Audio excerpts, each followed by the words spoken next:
সাতকানিয়া লোহাগাড়া উপজেলার গরিব অসহায় ও শীতার্ত পরিবারের সদস্যদের মধ্যে বাংলাদেশ জামাত ইসলামী সাতকানিয়া ও লোহাগাড়া উপজেলা শাখার পক্ষতুন শীতবস্ত্র বিতরণ গড়ই। জানুয়ারি 22 তারিখ বিকালে লোহাগাড়ার পদুয়া ও সাতকানিয়া উত্তর ড্যাম শাহ আলমগীর পাড়া এলাকাত এসব শীতবস্ত্র বিতরণ গড়ই। অনুষ্ঠানে প্রধান অতিথি হিসেবে উপস্থিত আছেন বাংলাদেশ জামাত ইসলামী কেন্দ্রীয় কর্মপরিষদের সদস্য ও চট্টগ্রাম মহানগর জামাতের আমির আলহাজ শাহজাহান চৌধুরী। এর প্রধান বক্তা হিসেবে উপস্থিত আছেন চট্টগ্রাম দক্ষিণ জেলার আমির আনোয়ারুল আলম চৌধুরী।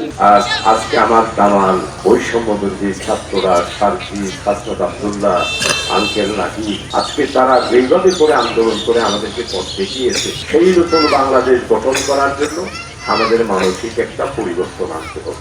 এখন আর কোনো রাজনীতি না, এখন আর দল না। আপনারা হয়তো মনে করতে পারেন পুরাতন দল আসবে, আবার নতুন দল হবে। নতুন দল তো নাই, একটা নতুন দল হয়েছে, সেটার নামটা বলবো। একটা নতুন দল হয়েছে, সেই দলের নাম হলো হঠাৎ আলী।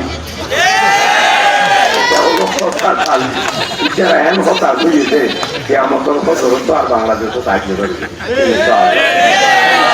আসার সময়ও হাসনাত আব্দুল্লাহ টেলিফোন করছে, তো 23 তারিখ একটা আসার কথা আছে, তো বলছে আপনি কখন ঢাকায় আসবেন। তো আমি ওনাদেরকে বললাম, পার্শ্ববর্তী রাষ্ট্র ভারত আমাদেরকে নিয়ে ষড়যন্ত্র করছে, আমাদেরকে আবার একটি লড়াই করতে হবে, সংগ্রাম করতে হবে ভারতের বিরুদ্ধে।